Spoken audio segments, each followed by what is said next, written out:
दोस्तों, आप सभी को नमस्कार।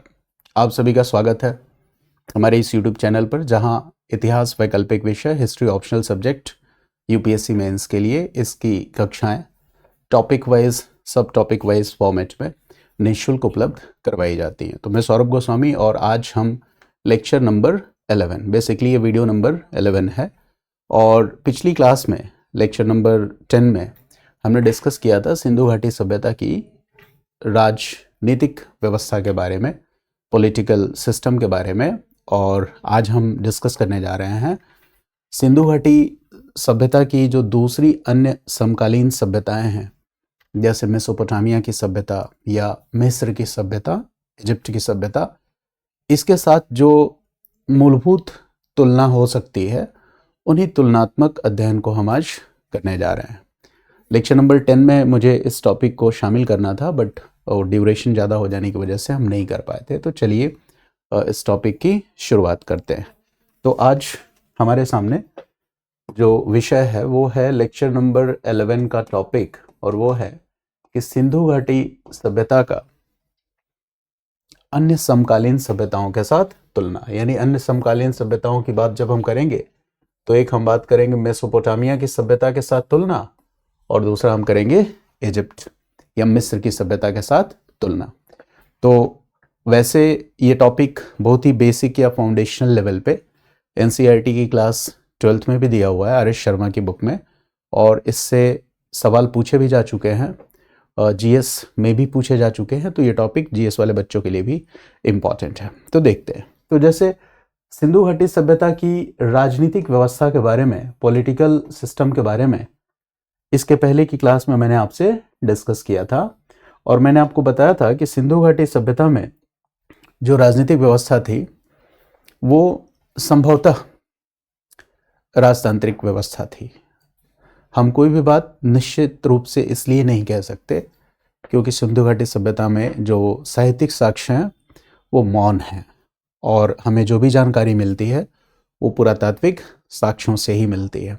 साथ ही साथ मैंने ये भी कहा था कि ये भी संभावना हो सकती है कि सिंधु घाटी सभ्यता में एक राजतांत्रिक व्यवस्था हो जो सह निर्णयात्मक हो, कॉलेजियल इन नेचर हो, यानी कि जहाँ पे मिलजुल के निर्णय लिया जाता हो। क्योंकि कई सारे शहर थे, महत्वपूर्ण शहर थे, तो उन शहरों के अपने राजा हो सकते हैं, आपस में मिलजुल कर ये निर्णय लेते हों। संभवतः ये व्यवस्था मिलती जुलती रही हो। बाद के काल में जो 600-300 बीसी के बीच में महाजनपद काल में जो रिपब्लिक्स का कॉन्सेप्ट दिखता है, उससे शायद कुछ मिलती जुलती संकल्पना या अवधारणा रही हो। तो इस पे हमने डिटेल से बात कर लिया था। तो आज का जो अध्ययन है ये उस विषय को और भी स्पष्ट करेगा, राजनीतिक व्यवस्था को। तो चलिए हम देखते हैं। सबसे पहले हम यहीं से शुरू करेंगे, पॉलिटिकल सिस्टम से ही जानने की कोशिश करेंगे। तो आप लेक्चर नंबर 11 में नोट्स ज़रूर बनाते चलिएगा क्लासेस का, ताकि इसके बाद जब मैं PYQs डिस्कस करूं तो आपकी संकल्पनाएं, आपकी अवधारणाएं बिल्कुल ही स्पष्ट हों। तो देखिए, आप सबसे पहले तो एक कॉलम बनाइए, यहाँ लिखिए सिंधु घाटी की सभ्यता। फिर आप बीच वाले कॉलम में मेसोपोटामिया की सभ्यता, और फिर लास्ट वाले कॉलम में आप लिख सकते हैं मिस्र की सभ्यता। तो इन 3 सभ्यताओं का तुलनात्मक अध्ययन आज हम करने जा रहे हैं। तो एक बार मैं रिकैप करा दूं कि जब हमने सिंधु घाटी सभ्यता की बात की थी तो ये कहा था कि हमें यहाँ पे शवाधान पद्धतियां तो मिली हैं, लेकिन राजाओं की समाधियां या किंग्स बरियल ये नहीं मिला है। यानी सिंधु घाटी सभ्यता में हमें कोई राजा महाराजा की समाधि या बड़े प्रकार की समाधि, बड़े या विशाल, या कह सकते हो कि विशेष, है ना, या राजा महाराजा की कोई समाधि जो है, राजा महाराजा की समाधि, इसका उल्लेख नहीं मिला है। जिसको हम किंग्स बरियल कहते हैं, इसका उल्लेख नहीं मिला है। क्या नहीं मिला है, इसके आधार पे भी हम बहुत सारी चीजें गेस कर सकते हैं। क्या बिग पैलेसेस या बड़े राजमहल मिले हैं? तो नहीं, बड़े राजमहल भी नहीं मिले हैं। क्या बिग टेम्पल्स मिले हैं? बड़े मंदिर मिले हैं? देखो, बिग टेम्पल्स माना जाता है कि नहीं है यहाँ पे, लेकिन फिर भी एक खोज ऐसी थी जिसमें कि एक छोटी सी संरचना को मंदिर कहा गया एक पुरातत्ववेत्ता द्वारा। पहले मैं आपके साथ डिस्कस कर चुका हूं, तो कोई स्थापित विचार नहीं है। तो बड़े राजमहल नहीं थे, साथ ही साथ बिग टेम्पल्स या बड़े मंदिर भी नहीं थे। ये सारी संरचनाएं क्या हैं, यहां पर अनुपस्थित हैं। तो अब इससे आप कुछ गेस कर सकते हो। क्या गेस कर सकते हो कि अगर बड़े या विशाल कब्र नहीं है, राजा महाराजाओं की समाधियां नहीं है, बड़े राजमहल नहीं है, बहुत बड़े मंदिर नहीं है, इसका मतलब यह है कि शासन तो था। जो इनका जो अर्बनाइजेशन या नगरीकरण था या फिर सुव्यवस्थित ढांचा था, उसको देखकर एक बेहतर प्रशासन, इस बात से हम इनकार नहीं कर सकते। यानी सत्ता, शासन, प्रशासन ये था, लेकिन ये एकल था या व्यक्तिगत था, ये बात कहना थोड़ा मुश्किल है। इसलिए जब मैंने पहला टॉपिक बताया था तो निष्कर्ष बहुत मायने रखता है। मैंने निष्कर्ष में आपको बताया था कि ये कॉलेजियल या सह निर्णयात्मक हो सकता है ना, मिलजुल कर निर्णय लिए जा सकते हो। यानी इन बातों से, इन पॉइंट से जो सबको पता है, इससे हम एक निष्कर्ष निकाल सकते हैं कि यहां पर शासन तो था, लेकिन शायद यह शासन जो था वो व्यक्तिगत नहीं था। यानी कोई सिंगल रूलर जो है रूल कर रहा हो, इस बात की संभावना नहीं है। जैसे आप मौर्य पीरियड में देखो, अशोका है, चंद्रगुप्त मौर्य है ना, तो वैसा कुछ नहीं था। शासन व्यक्तिगत नहीं था। शासन क्या था, संस्थागत हो सकता है, संस्थागत सत्ता हो सकती है। साथ ही साथ ये क्या हो सकती है, इसका नेचर या इसकी प्रकृति क्या हो सकती है, सह निर्णयात्मक, या इसको हम इंग्लिश में कहेंगे कॉलेजियल। और जो रिसेंट हिस्टोरिकल स्टडीज हैं वो इसको इस बात से भी रिलेट करती हैं कि शायद रिपब्लिक्स जैसा या गणतांत्रिक व्यवस्था जैसा कुछ अस्तित्व में रहा हो, जो हमें बाद के काल में दिखती है, 600 बीसी 300 बीसी के काल में दिखती है। तो ये तो बड़ा ही एक है ना, एक स्पष्ट सा विचार हो गया। लेकिन राजतंत्र या छोटे राजा रहे होंगे, हाँ, अलग अलग शहरों में रूलर तो कोई ना कोई रहा ही होगा, लेकिन सबका रूलर एक था, ऐसा कहना थोड़ा मुश्किल है ना। यानी कि यहाँ पे राजतंत्र की संभावना हो सकती है, कुलीन तंत्र की संभावना हो सकती है, लेकिन एक शासक सर्वोच्च शासक था, यह बात कहना थोड़ा मुश्किल है। यानी संस्थागत सत्ता हो सकती है, सहनिर्णयात्मक हो सकती है, जिसमें राजतंत्र और कुलीन तंत्र दोनों की संभावना हो सकती है। अगर आपको कुलीन तंत्र या रिपब्लिक्स के बारे में जानना है तो 600-300 बीसी इस चैप्टर को मैंने अपने दूसरे YouTube channel IAS insights by Saurabh sir, इस पे बहुत डिटेल में डाल के मैंने पढ़ाया हुआ है। आप उसमें एक चैप्टर है महाजनपद काल, उसको पढ़िएगा, आपको रिपब्लिक्स का कॉन्सेप्ट वहां एक एक बेसिक कॉन्सेप्ट समझ में आएगा। तो राजतंत्र या कुलीन तंत्र की संभावना हो सकती है, लेकिन ये राजतंत्र या कुलीन तंत्र गणतंत्र के स्वरूप वाला हो सकता है, जो हमें 600 बीसी 300 बीसी काल में दिखता है। प्रशासनिक व्यवस्था, हाँ, प्रशासनिक व्यवस्था तो थी ही, क्योंकि जो राजनीतिक प्रशासन, आर्थिक प्रशासन, नागरिक प्रशासन, राजनीतिक, आर्थिक या नागरिक प्रशासन जो है, बेसिकली आर्थिक और नागरिक प्रशासन ये ज्यादा स्पष्ट है। राजनीतिक प्रशासन किस प्रकार का था ये कहना थोड़ा मुश्किल है। साथ ही साथ प्राचीन काल में आप देखोगे, मध्यकाल तक ये चीजें दिखेंगी कि राज्य जो है या शासक जो है, शासक का जो शासन है, राजा का जो शासन है, उसको वैलिडेट करने का काम, वैधता प्रदान करने का काम पुरोहित वर्ग करता था। और पुरोहित वर्ग इसके लिए दैवीय उत्पत्ति का सिद्धांत, ऐसी एक विचारधारा भी गढ़ देता था। तो अब एक सवाल ये भी आता है कि क्या सिंधु घाटी सभ्यता में इस तरह का कोई पुरोहित वर्ग था जो राजा की पॉलिटिकल अथॉरिटी को सपोर्ट करता था? संभावना से हम इनकार नहीं कर सकते हैं, है ना। लेकिन राज्य की दैवीय उत्पत्ति की सिद्धांत जैसी कोई अवधारणा है, ये कहना बहुत ही स्पष्ट नहीं है कि राज्य की दैवीय उत्पत्ति की अवधारणा जैसा कोई सिद्धांत स्पष्ट नहीं है। तो देखो, राज सत्ता को सपोर्ट करने के लिए, पॉलिटिकल अथॉरिटी को सपोर्ट करने के लिए या वैलिडेट करने के लिए, राज सत्ता को वैधता प्रदान करने के लिए कोई पुरोहित वर्ग था। वो पुरोहित वर्ग जिसकी विशेष स्थिति थी। तो देखो, पुरोहित वर्ग की विशेष स्थिति से हम इनकार नहीं कर सकते। क्यों नहीं कर सकते? क्योंकि वो प्रीस्ट किंग का जो स्टैचू मिला है उसके बारे में तो हिस्टोरियंस ऐसे एक्सप्लेन करते हैं, तो इससे इनकार नहीं किया जा सकता है। लेकिन इस बात को हम नहीं स्वीकार कर सकते कि राज्य की दैवीय उत्पत्ति जैसा कोई सिद्धांत रहा हो। तो राज्य की दैवीय उत्पत्ति जैसा कोई सिद्धांत है यह हम स्पष्ट रूप से नहीं कह सकते, क्योंकि अगर ऐसा रहा होता तो बड़े मंदिर जरूर रहे होते, और अगर बहुत बड़े मंदिर होते तो हम पुरोहित वर्ग की विशेष स्थिति को वैलिडेट करने, जो पॉलिटिकल अथॉरिटी को वैलिडेट करता है, राज सत्ता को वैलिडेट करता है, इस रूप में भी स्वीकार कर सकते थे। लेकिन इस तरह की स्थिति नहीं है। विचार समझ में आया? अगर आप ये वीडियो देख रहे हैं शुरू से देखिए, लेक्चर 10 को देखेंगे तो ये बात आपको ज्यादा बेहतर ढंग से समझ में आएगी। तो ये एक विचार हो गया सिंधु घाटी सभ्यता का। अब जरा इसी तरह से हम मेसोपोटामिया की सभ्यता के साथ तुलना करें तो देखो यहां पर सबसे खास बात क्या है कि जो रिटन रिकॉर्ड्स हैं, लिखित साक्ष्य, मैंने कहा था ना कि जो रिटन रिकॉर्ड्स हैं या लिखित साक्ष्य हैं वो क्या है? मौन है, साइलेंट है। इंडस वैली सिविलाइजेशन में केवल कौन बोल रहा है? Archaeological records are having the voice. पुरातात्विक साक्ष्य से ही हमें सारी की सारी जानकारी मिल रही है। लेकिन यहाँ पे स्थिति बदल जाती है। जब हम मेसोपोटामिया की सभ्यता के बारे में पढ़ते हैं तो यहाँ हम देखते हैं कि आर्कियोलॉजिकल रिकॉर्ड्स तो हैं ही हैं, रिटन रिकॉर्ड्स भी हैं, लिखित साक्ष्य भी हैं। यानी कि यहाँ पे क्या है? आर्कियोलॉजिकल रिकॉर्ड्स से भी हमें जानकारी मिलती है और लिखित साक्ष्य रिटन रिकॉर्ड्स से भी हमें जानकारी मिलती है मेसोपोटामिया के बारे में।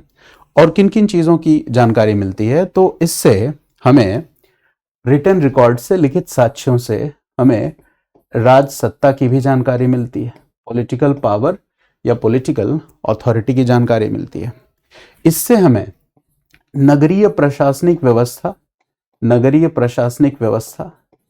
या नगरीय प्रशासनिक व्यवस्था का ढांचा कैसा था, इस बात की भी जानकारी हमें रिटन रिकॉर्ड से मिलती है, लिखित साक्ष्यों से मिलती है। और जब कोई जानकारी हमें लिखित साक्ष्यों से मिलती है तो वो कहीं ना कहीं कन्फर्मिटी या निश्चितता की बात करती है।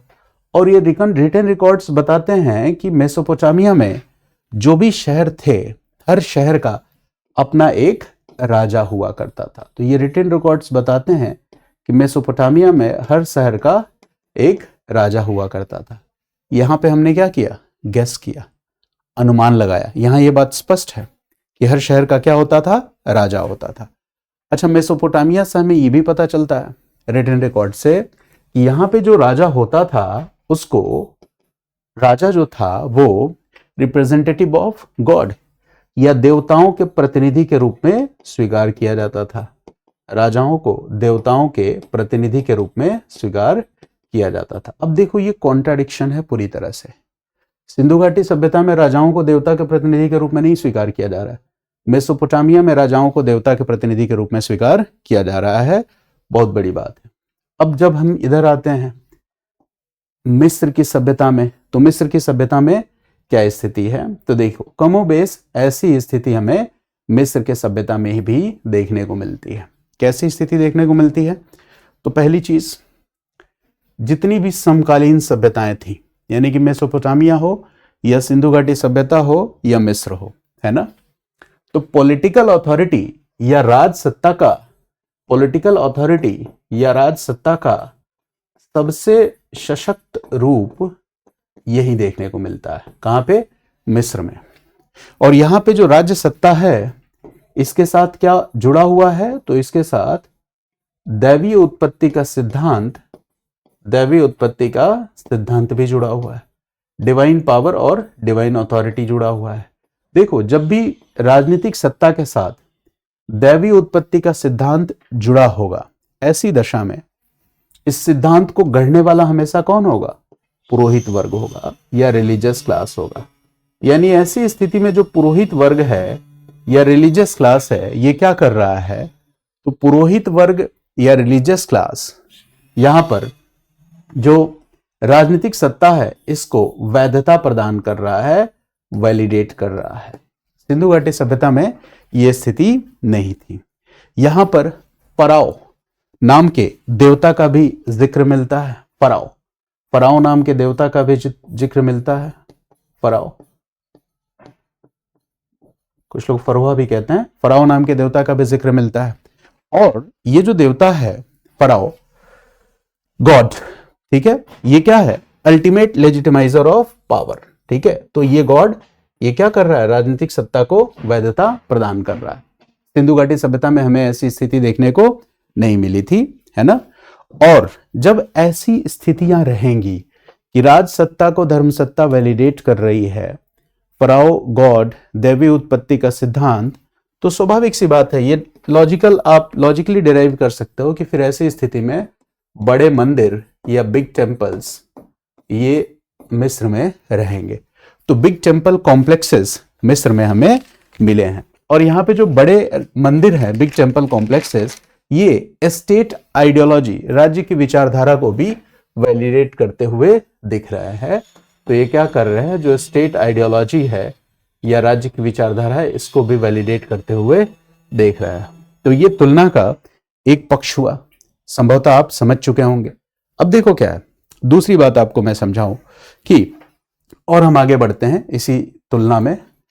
तो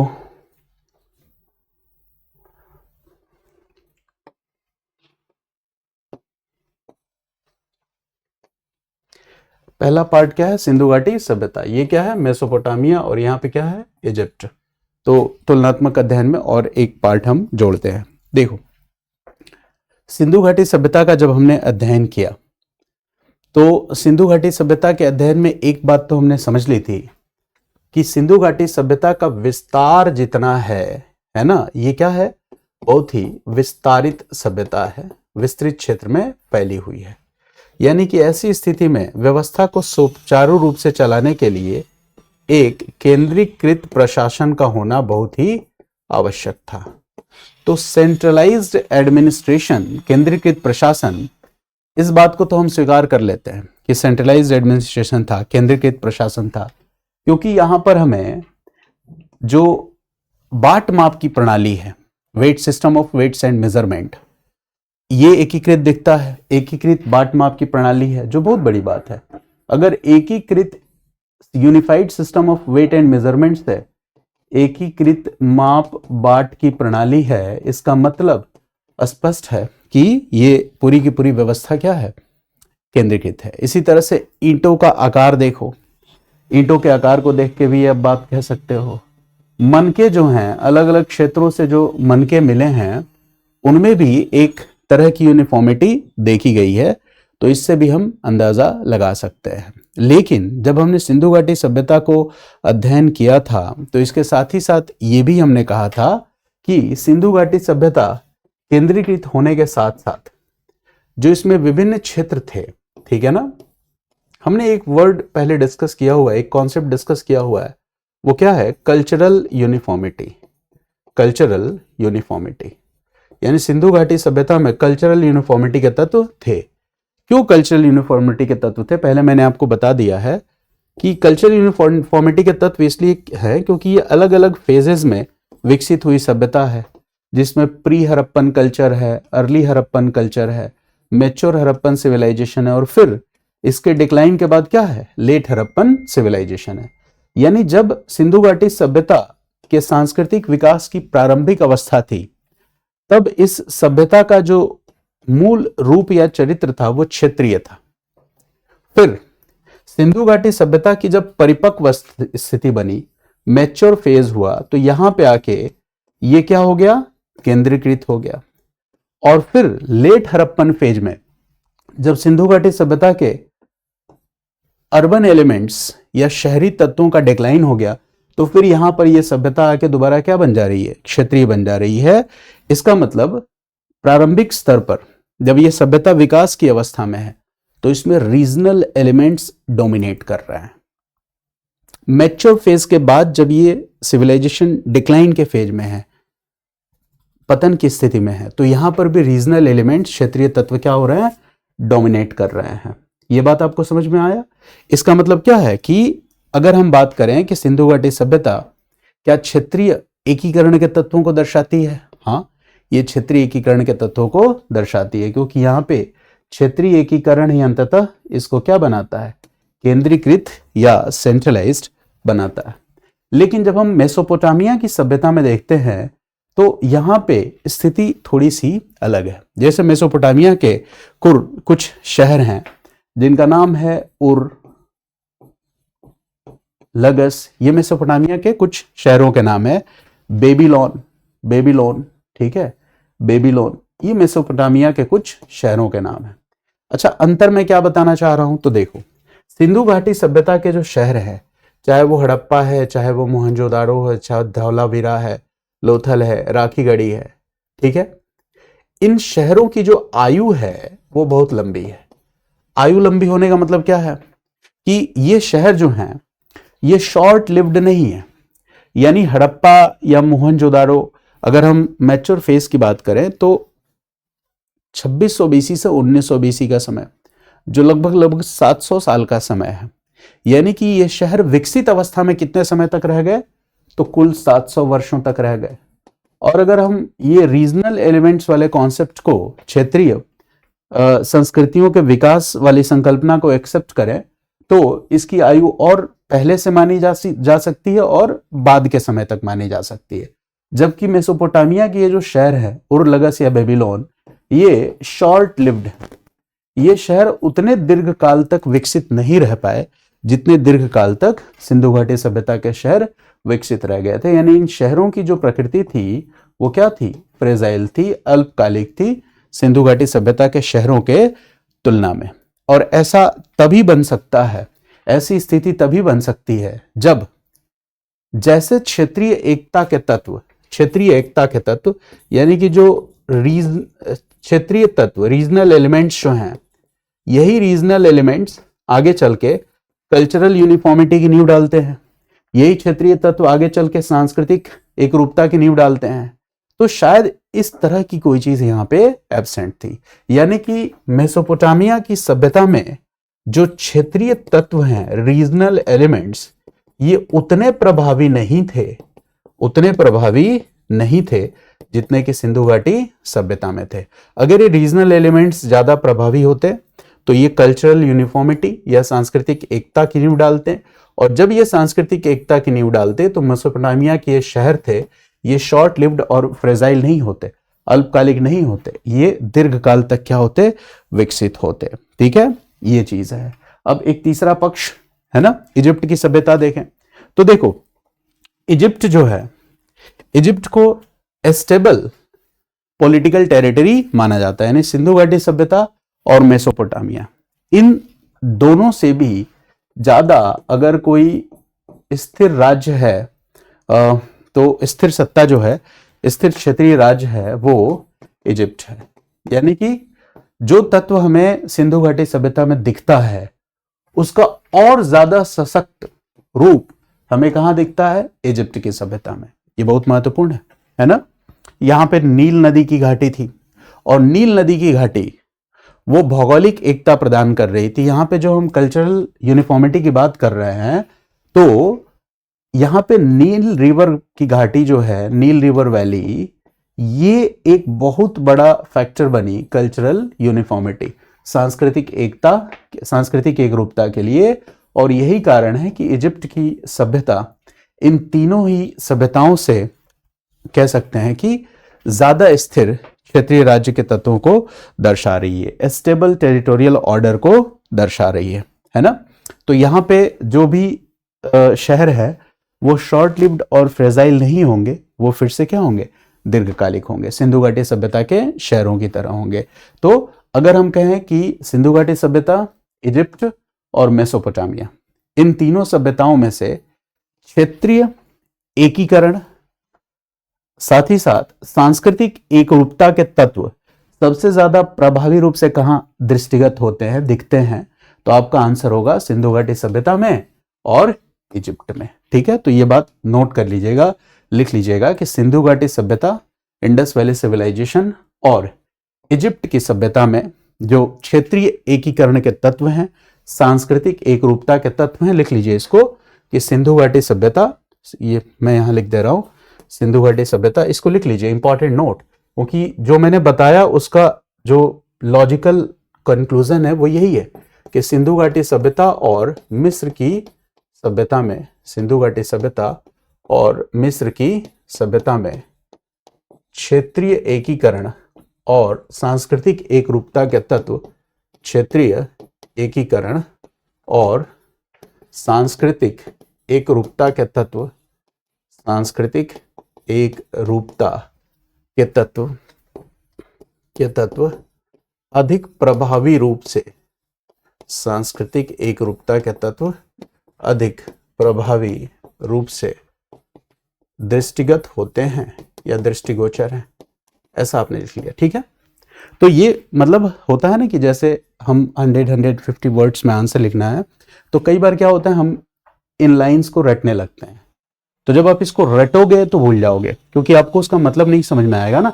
अब आपको ये समझ में आ गया कि अगर कहीं पे लाइन लिखा हुआ है कि सिंधु घाटी सभ्यता और मिस्र की सभ्यता में क्षेत्रीय एकीकरण और सांस्कृतिक एकरूपता के तत्व अधिक प्रभावी होते हैं, तो यहाँ मेसोपोटामिया क्यों नहीं लिखा, क्यों लिख रहा है कि सिंधु घाटी सभ्यता और मिस्र दोनों में ये दृष्टिगत होता है, तो इसका रीजन ये है। ऐसे ही हम आगे बढ़ते हैं फिर से, तो वो जो कॉलम था उसमें अब थर्ड पॉइंट में आ जाइए। दो मैंने डायमेंशंस डिस्कस कर दिए, अब थर्ड में मैं आ रहा हूं। सिंधु घाटी सभ्यता, यहां हमने मेसोपोटामिया लिखा, यहां मिस्र की सभ्यता लिखा, और क्या अंतर हो सकता है। तो देखो सिंधु घाटी सभ्यता में अगर मैं ये बात करूं कि ब्यूरोक्रेटिक कंट्रोल या प्रशासनिक नियंत्रण कैसा था, तो आप कहोगे कि बहुत ही सशक्त था। यानी सिंधु घाटी सभ्यता में जो प्रशासनिक नियंत्रण था या ब्यूरोक्रेटिक कंट्रोल इसको इंग्लिश में कहेंगे, ये कैसे था, तो ये अत्यंत सशक्त था। कैसे कह सकते हो कि सिंधु घाटी सभ्यता में प्रशासनिक नियंत्रण अत्यंत सशक्त था, तो इसका भी आंसर आपको पता है कि यहाँ पे ग्रिड आधारित प्रणाली है। एक पॉइंट तो ये है, सबसे सशक्त क्यों था, क्योंकि यहाँ पे सिस्टम जो है वो क्या है, ग्रिड बेस्ड सिस्टम है, ग्रिड आधारित प्रणाली है। साथ ही साथ सिंधु घाटी सभ्यता में जो कला और स्थापत्य है, कला और स्थापत्य, इस कला और स्थापत्य का एक मानक या स्टैंडर्ड स्वरूप दिखता है हमें, स्टैंडर्डाइज्ड है पूरे के पूरे सिंधु घाटी सभ्यता के क्षेत्रों में। साथ ही साथ जो नालियों की व्यवस्था है वो क्या है, सुव्यवस्थित है, यानी सुव्यवस्थित जल निकास की प्रणाली है, सुव्यवस्थित जल निकास की प्रणाली है। और क्या हो सकता है, तो देखो कोई भी नगरीय सभ्यता तब तक अस्तित्व में नहीं आ सकती जब तक कि समृद्ध कृषि ना हो, और जब समृद्ध कृषि होगा और कृषि अधिशेष होगा, तो कृषि अधिशेष अगर हो रहा है तो उस अधिशेष की कर या अनुदान के रूप में वसूली के लिए एक प्रशासनिक व्यवस्था या एडमिनिस्ट्रेटिव सिस्टम का होना बहुत जरूरी है। तो ये ध्यान रखना है, ये चीज भी दिखलाता है कि कृषि अधिशेष की स्थिति थी, कृषि अधिशेष की स्थिति थी, और इस अधिशेष की कर के रूप में या अनुदान के रूप में वसूली के लिए एक बेहतर प्रशासनिक ढांचा का होना बहुत ही जरूरी था, और शायद सिंधु घाटी सभ्यता में यह बेहतर प्रशासनिक ढांचा था। जो स्क्रिप्ट था सिंधु घाटी सभ्यता का, सिंधु घाटी सभ्यता में जो लिपि थी वो भी मानकीकृत थी, स्टैंडर्डाइज थी। यह अलग बात है कि हम इस लिपि को पढ़ नहीं पाए हैं, लेकिन यहाँ पे लिपि क्या थी, मानकीकृत थी। हालांकि यह लिपि क्या है, अनडिसिफर्ड है या अपठनीय है, ये बात आप जरूर बताएंगे। अब आप आ जाओ मेसोपोटामिया में, क्या इस तरह की चीज दिखती है, कंपैरिजन तो हम ऐसे ही करेंगे ना। तो मेसोपोटामिया में देखो, मेसोपोटामिया में भी ऐसा ही, यानी कि एक सुव्यवस्थित नगरीय ढांचा था। ये क्लियर है कि मेसोपोटामिया में ठीक ऐसा ही एक नगरीय ढांचा था। अच्छा, यहां अंतर क्या हो जाता है, देखो मेसोपोटामिया में सुव्यवस्थित नगरीय ढांचा है, लेकिन चाहे मेसोपोटामिया हो या इजिप्ट हो, दोनों जगह क्या मिला है, रिटन रिकॉर्ड्स मिला है, लिखित साक्ष्य मिला है, और इसे पढ़ा भी जा सका है, डिसिफर्ड भी है। यहां भी रिटन रिकॉर्ड है और ये भी डिसिफर्ड है। तो देखो यहां जो सुव्यवस्थित नौकरशाही का ढांचा है, जो साक्ष्य मिला है, और वहां से प्राप्त साक्ष्यों से प्राप्त जो जानकारी है, जानकारी क्या हो सकती है, जैसे नगर में जैसे टैक्स रिकॉर्ड्स मेंटेन करने की जानकारी, या फिर जो लैंड रजिस्टर है, भूमि से जुड़ी हुई जो रिकॉर्ड है उसकी जानकारी, या फिर जो एडमिनिस्ट्रेटिव एक्सपेंसेस हैं, प्रशासनिक व्यय हैं, जो भी प्रशासनिक काम है उनसे जुड़ी हुई कुछ जानकारी जो लिखी हुई हो, है ना। या अधिकारी वर्ग जो था वो काम कैसे करता था, या व्यापारी वर्ग से कितना टैक्स लेना है, कैसे लेना है, यानी कि सभी प्रशासनिक व्यवस्था की जानकारी लिखित रूप में उपलब्ध है। यानी कि यहाँ की जानकारी क्या है, ज्यादा कंक्रीट है, ज्यादा ठोस है। यानी कि यहाँ पे सुव्यवस्थित नगरीय ढांचा है, एकदम वैसा ही जैसा यहाँ है, लेकिन यहाँ पे लिखित साक्ष्य के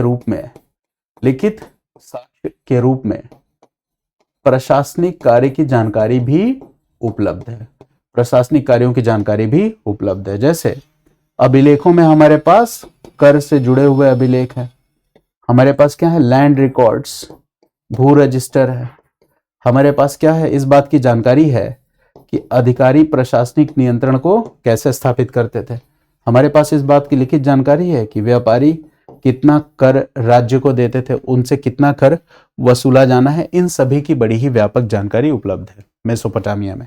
ऐसे ही आप इजिप्ट में आ जाओ, मिस्र में, तो यहां भी रिटन रिकॉर्ड्स है। अब यहाँ पे ब्यूरोक्रेसी या नौकरशाही जो है ये हाईली सेंट्रलाइज्ड है, अत्यधिक केंद्रीकृत है। क्यों केंद्रीकृत है, इसका भी रीजन है, पहले ही बता चुका हूं। क्योंकि यहाँ की राजनीतिक व्यवस्था सबसे ज्यादा क्या है, मैंने कहा कि तीनों ही समकालीन सभ्यताओं में इसकी राजनीतिक व्यवस्था क्या थी, हाईली स्टेबल पॉलिटिकल सिस्टम था। यहाँ पे राजा भी हुआ करता था, राजा को वैलिडेट करने के लिए प्रीस्टी क्लास भी था, डिवाइन पावर थियरी भी थी, बिग टेम्पल कॉम्प्लेक्सेस भी थे जो राज्य की स्थिति को वैलिडेट करते थे। तो ऐसी स्थिति में नौकरशाही भी क्या थी, हाईली सेंट्रलाइज थी, अत्यधिक केंद्रीकृत थी। तो यहाँ पे भी हमें सारे के सारे अभिलेख लिखित रूप से उपलब्ध होंगे, सारे के सारे रिकॉर्ड्स हमें उपलब्ध होंगे। किस बात के रिकॉर्ड्स उपलब्ध होंगे, नौकरशाही कैसी थी, नौकरशाही में या राजनीतिक व्यवस्था में जो सोपान क्रमिक ढांचा है उस ढांचे की भी हमें जानकारी मिलती है कि राजा है, राजा के बाद वजीर है, वजीर के बाद कौन सा सैन्य अधिकारी है, इन सब की हमें जानकारी मिलती है। नौकरशाही की जो सोपान क्रमिक व्यवस्था है, हायरार्कियल स्ट्रक्चर है, इसकी भी जानकारी मिलती है। ये सारी जानकारी हमें सिंधु घाटी सभ्यता से नहीं मिलती है। हमें बकायदे कर कितना लिया जाना है इस बात की भी जानकारी मिलती है ना। और देखो, राजनीतिक सत्ता के साथ साथ इजिप्ट या मिस्र की जो नौकरशाही व्यवस्था है, यह ब्यूरोक्रेटिक सिस्टम है, इस ब्यूरोक्रेटिक सिस्टम को भी डिवाइन पावर या दैवीय सत्ता वैलिडेट करती थी। और दैवीय सत्ता यहां किसकी थी, फराओ की थी। तो अब ये अंतर आपको याद रहेगा कि सिंधु घाटी सभ्यता में प्रशासनिक नियंत्रण था, है ना, एक बेहतर प्रशासनिक व्यवस्था था, लेकिन इसमें एडमिनिस्ट्रेटिव सिस्टम काम कैसे करता था, कंट्रोल कैसा था, इस बात की लिखित जानकारी हमें नहीं मिलती है। और मेसोपोटामिया और इजिप्ट में इस बात की हमें लिखित जानकारी मिलती है। सबसे सशक्त नौकरशाही व्यवस्था कहां की थी, तो आप कहोगे कहां की थी, इजिप्ट की। तो टोटल 3 डायमेंशंस पे आपने कंपैरिजन कर लिया, प्रशासनिक तंत्र और नौकरशाही भी समझ लिया। अब देखो, एक और डायमेंशन से तीनों ही सभ्यताओं की हम तुलना करते हैं, जिससे स्थितियां और ज्यादा बेहतर हो जाए हमें। इससे सिंधु घाटी सभ्यता के कॉन्सेप्ट रिवाइज भी हो जा रहे हैं इस टॉपिक को पढ़ने से। तो देखो, अब यहां मुद्दा यह है कि जैसे सिंधु घाटी सभ्यता, क्या सिंधु घाटी सभ्यता में राज्य का स्वरूप धर्मतांत्रिक था, थियोक्रेटिक था? तो आंसर क्या है, नहीं। ये बात हम कह सकते हैं कि राज्य का स्वरूप धर्मतांत्रिक नहीं था। यानी सिंधु घाटी सभ्यता में धर्म और धार्मिक तत्व मौजूद तो हैं, धर्म और धार्मिक तत्व मौजूद हैं, लेकिन ये बहुत ही रूढ़ नहीं है, कठोर नहीं है। सिंधु घाटी सभ्यता में धर्म और धार्मिक तत्व मौजूद तो हैं, लेकिन यहां पर धर्म और धार्मिक तत्व जो है वो राजनीतिक सत्ता को या नौकरशाही को वैलिडेट नहीं कर रहे हैं। सिंधु घाटी सभ्यता में धर्म और धार्मिक तत्व मौजूद तो है, लेकिन बिग टेम्पल कॉम्प्लेक्सेस नहीं है। सिंधु घाटी सभ्यता में धार्मिक तत्व पुरोहित मौजूद तो हैं, लेकिन पुरोहित ही सबसे शक्तिशाली थे, ये बात भी कहना बहुत ही मुश्किल है ना। जबकि मेसोपोटामिया और इजिप्ट की सभ्यता में क्या स्थिति है, तो देखते हैं।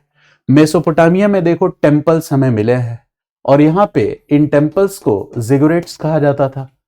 तो अब ध्यान रखना है आपको, सिंधु घाटी सभ्यता में बिग टेम्पल्स नहीं मिले हैं। मेसोपोटामिया में बिग टेम्पल्स मिले हैं, इजिप्ट में बिग टेम्पल कॉम्प्लेक्सेस मिले हैं। एक कदम और आगे बढ़ जाओ, मेसोपोटामिया में बिग टेम्पल्स मिले हैं, इन्हें क्या कहा जा रहा है? जिगुरेट्स। इजिप्ट में क्या मिला है? बिग टेम्पल कॉम्प्लेक्सेस मिला हुआ है, ठीक है। तो इजिप्ट तो इनसे एक और आगे है। अच्छा, मैंने बताया था मेसोपोटामिया में अलग अलग शहर थे और इन अलग अलग शहरों के अलग अलग राजा हुआ करते थे। तो देखो, अलग अलग शहरों के अलग अलग राजा थे और अलग अलग शहरों के अलग अलग देवता भी हुआ करते थे।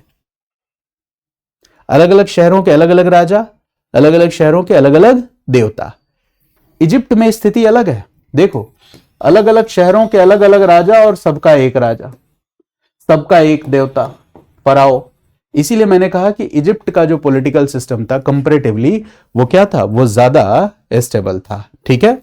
अब यहां पे जो पुरोहित थे, चूंकि मैंने कहा कि अलग अलग शहर के अलग अलग राजा, अलग अलग शहर के अलग अलग देवता, तो ऐसी स्थिति में अलग अलग शहर में अलग अलग मंदिर, और अलग अलग मंदिर तो अलग अलग मंदिर में अलग अलग पुरोहित।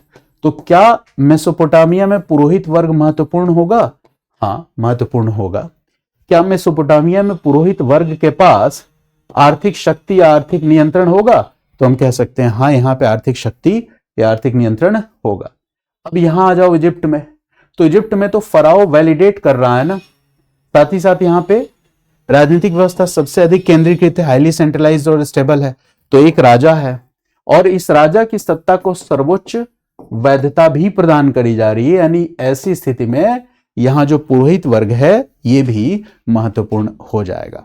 और बिग टेम्पल कॉम्प्लेक्सेस, विशाल मंदिर प्रांगणों का होना इसी बात की तरफ इशारा भी करता है। विशाल मंदिर प्रांगणों का होना इसी बात की तरफ इशारा करता है। तो अब आप समझ गए अंतर क्या है। ये प्रीलिम्स का भी क्वेश्चन था, सिंधु घाटी सभ्यता में बिग टेम्पल्स हैं कि नहीं? तो नहीं है। तो ये भी एक डायमेंशन हो गया कि सिंधु घाटी सभ्यता का राज धर्मतांत्रिक राज्य नहीं था। अब चलिए एक और डायमेंशन से हम समझते हैं इस बात को। टोटल कितने डायमेंशन हमने समझ लिए? 4।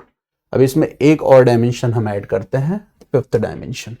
फिफ्थ डायमेंशन, यहाँ आईवीसी, यहाँ मेसोपोटामिया और यहाँ इजिप्ट। जो मैं डिस्कस कर रहा हूं इससे प्राप्त निष्कर्ष जो है एक ही लाइन का होगा सारे डायमेंशंस में। मतलब मुश्किल से अगर आप चाहो तो 70 to 80 वर्ड्स में, 100 वर्ड्स में एक नोट्स बना सकते हो यहां।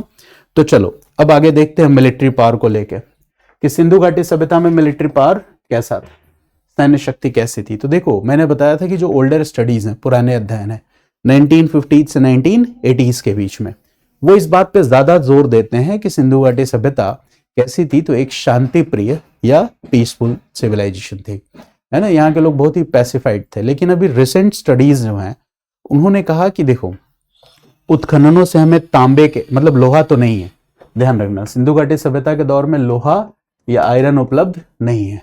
तो उत्खननों से हमें कुछ तांबे के बने हुए या कांसे के बने हुए, ब्रॉन्ज के बने हुए कुल्हाड़ियां मिली हैं, धनुष बाण मिले हैं, पहले मैं बता चुका हूं।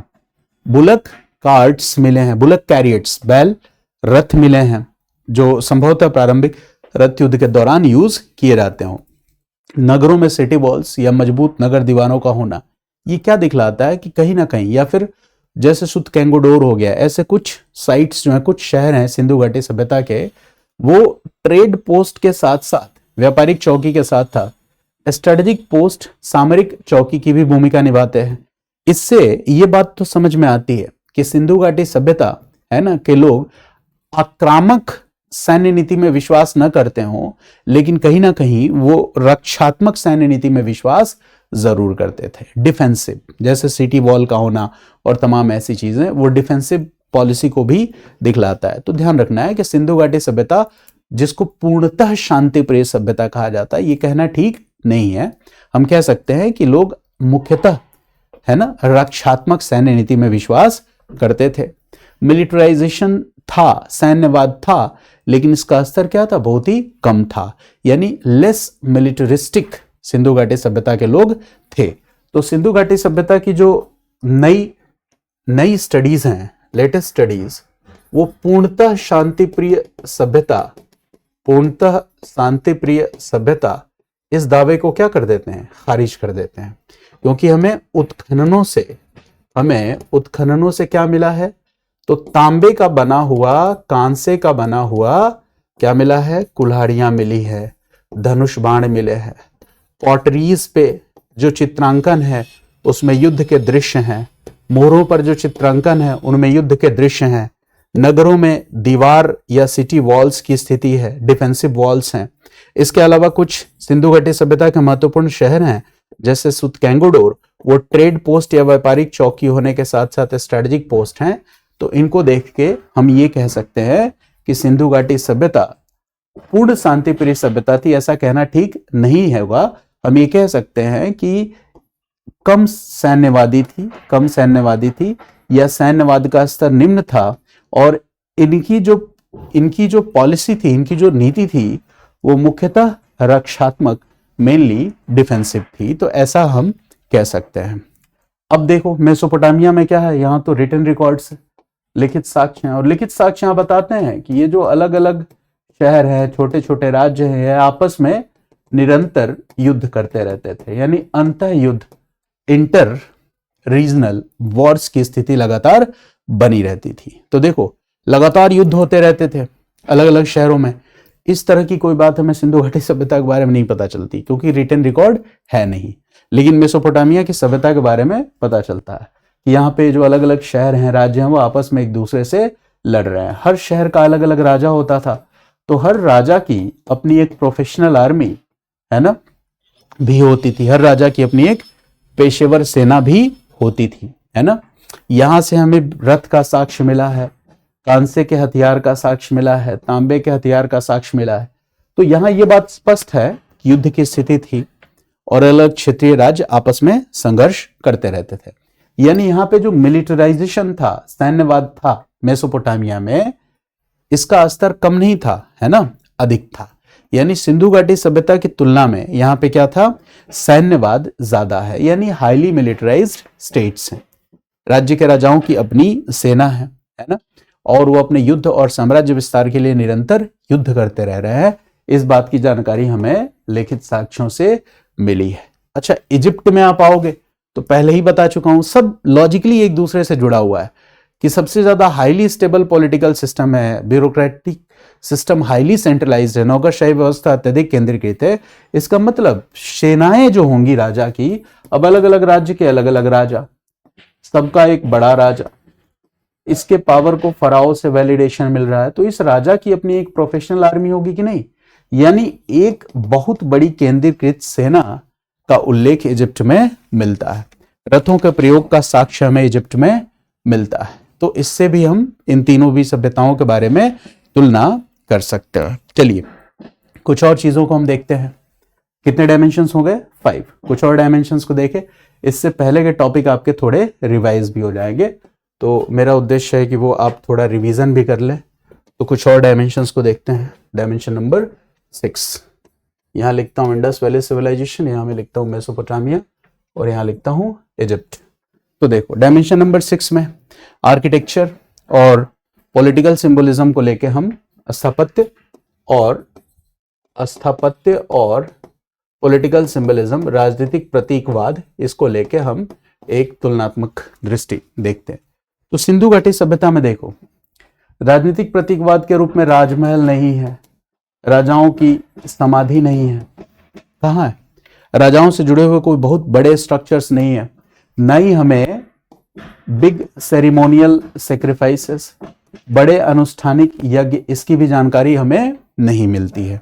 ठीक है, सार्वजनिक स्थापत्य कला के कुछ नमूने तो हैं, जैसे ग्रेट ग्रैनरी और ये सारी चीजें, ग्रेट पाथ जैसे नमूने हैं, लेकिन है ना, इसको हम ये नहीं कह सकते कि ये किसी राजा के लिए ही बनवाया गया था।